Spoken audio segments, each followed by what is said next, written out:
عبادت کی ایک روح بتائی حضور نے، لب لباب کہیے اس کا، وہ کیا ہے؟ دعا۔ الدعاء مخ العبادہ، الدعاء هو العبادہ۔ حضور کی یہ دو احادیث بہت سادہ، بہت مختصر۔ دعا ہی عبادت کا جوہر ہے۔ مخ کہتے ہیں ہڈی کے اندر جو گودا ہوتا ہے وہ مخ ہے۔ گودا جو ہے عبادت کا وہ کیا ہے؟ دعا۔ توحید فی الدعا کیا ہے؟ صرف اللہ کو پکارا جائے گا۔ اور شرک فی الدعا، جس کو بھی پکاریں گے آپ مدد کے لیے اس کو آپ نے معبود بنایا ہے، کسے باشد۔ یہ مسئلہ سمجھ لیجئے، لا تدعو مع اللہ احدا، اللہ کے ساتھ کسی کو مت پکارو۔ حضور نے فرمایا کہ جوتی کا تسمہ بھی مانگنا ہو تو اللہ سے مانگو۔ اللہ نے تو دروازہ کھولا ہوا ہے، جو چاہو مانگو، کسی اور سے مت مانگو۔ فرض کیجئے اس وقت کوئی ارواح یہاں موجود ہو، فرض کیجئے، مجھے جس سے بحث ہے وہ یہ ہے کہ مجھے پکارنے کی اجازت نہیں ہے۔ ہوا کرے، کسی کی روح موجود ہو، ہوا کرے، مجھے میرے رب کی اجازت نہیں ہے کہ میں اسے پکاروں۔ مدد مانگوں گا اللہ سے، دعا کروں گا اللہ سے، استغاثہ کروں گا اللہ سے، تکلیف کے لیے دعائی دوں گا اللہ کی۔ اب اللہ جس سے چاہے کروا دے، کسی روح کو بھیج دے، کسی فرشتے کو بھیج دے، مجھے کیا ہے؟ مجھے آم کھانے ہیں، پیڑ نہیں گننے۔ فلاں روح نے آگے کام کر دیا، کرے بھائی، میرا کام بننا چاہیے۔ اور فرشتہ آ گیا، اس نے کام بنا دیا، کرے، مجھے کیا غرض ہے اس سے؟ میرا کام بننا چاہیے۔ میرا مسئلہ یہ ہے کہ مجھے پکارنا ہے صرف اللہ۔ اللہ کو اس کی بھی قدرت ہے کسی کو نہ بھیجے، نہ کسی روح کو بھیجے، نہ ملائکہ کو بھیجے، بغیر کسی کے جو چاہے کر دے۔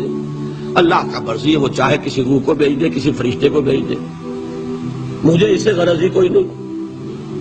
مجھے تو اپنی تکلیف کا دور ہونا مطلوب ہے، اس کے لیے میں پکاروں گا۔ سمجھ رہے؟ دیکھیے میں سادہ ترین کر رہا ہوں مسئلہ۔ عبد القادر جیلانی کی روح یہاں ہے یا نہیں؟ حضور کی روح انور یہاں ہے یا نہیں؟ یہ تو علمی مسئلہ ہو گیا نا۔ یہ فرشتے یہاں ہیں کہ نہیں؟ کوئی اختلاف ہے؟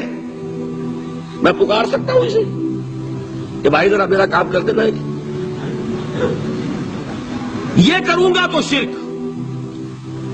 موجود ہیں کرامن کاتبین ہے کہ نہیں؟ موجود ہونا نہ ہونا یہ مسئلہ علمی۔ جو اصل میں شرک سے متعلق مسئلہ ہے وہ یہ ہے کہ پکارنے کی اجازت نہیں۔ دیکھیے حضور کی ایک حدیث ہے، اور یہ ایک ہمارے لیے خوشخبری ہے۔ آج 8واں دن ہے، آپ اپنی نیند کی قربانی دے رہے ہیں، آ رہے ہیں، سن رہے ہیں۔ یہ حدیث بھی سن لیجئے، بشارت والی حدیث ہے۔ مجتمع قوم فی بیت من بیوت اللہ، نہیں جمع ہوتے کچھ لوگ اللہ کے گھروں میں سے کسی گھر میں۔ اس کا مصداق اول تو مسجد ہوگی، لیکن تقریباً تمام محدثین نے مانا ہے کہ صرف مسجد تک محدود نہیں ہے، سب گھر اللہ کے ہیں۔ یہ جگہ کس کی ہے؟ تو عام ہے یہ چیز، لیکن مسجد کا ہوگا تو وہ مصداق اول ہو جائے گا۔ مجتمع قوم فی بیت من بیوت اللہ یتلون کتاب اللہ وَيَتَدَارَسُونَهُ بَيْنَهُمْ۔ کام کیا کر رہے ہوں کہ اللہ کی کتاب پڑھ رہے ہوں، وہ سمجھ رہے ہوں، سمجھا رہے ہوں، تو کیا ہوتا ہے؟ إِلَّا نَزَلَتْ عَلَيْهِمُ السَّكِينَةُ، ان پر اللہ کی طرف سے سکینت کا نزول ہوتا ہے۔ وَغَشِيَتْهُمُ الرَّحْمَةُ، رحمت خداوندی انہیں ڈھانپ لیتی ہے۔ وَحَفَّتْهُمُ الْمَلَائِكَةُ، فرشتے ان کے گرد گھیرا ڈال لیتے۔ وَذَكَرَهُمُ اللَّهُ فِي مَنْ عِندَهُ، اور اللہ ذکر کرتا ہے ان کا ملائکہ مقربین کی محفل میں۔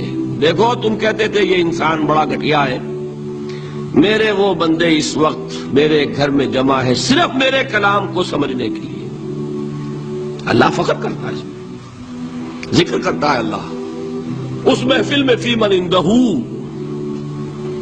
تو فرشتے ہیں کہ نہیں؟ ان فرشتوں کو پکار نہیں سکتے۔ اگر آپ نے یا جبرائیل میرا یہ کام کروا دو، تکلیف میری رفع کر دو کہا اور شرک ہوا، یا میکائیل اور یا اسرافیل۔ اسی طرح اگر آپ نے کسی اولیاء اللہ کے ارواح میں سے کسی کو پکارا، اسی طرح اگر آپ نے انبیاء کو پکارا، جس کو بھی پکارا وہ شرک ہو جائے گا۔ پکارنے کی اجازت نہیں ہے، پکارو صرف اللہ کو، اللہ جس کے ذریعے سے آپ کا کام کرائے اس کا اختیار ہے۔ ندا لغیر اللہ، اللہ کے سوا کسی اور سے دعا، کسی اور سے استغاثہ، استدعاء، استمداد، یہ استعانت، یہ ہے اصل میں شرک۔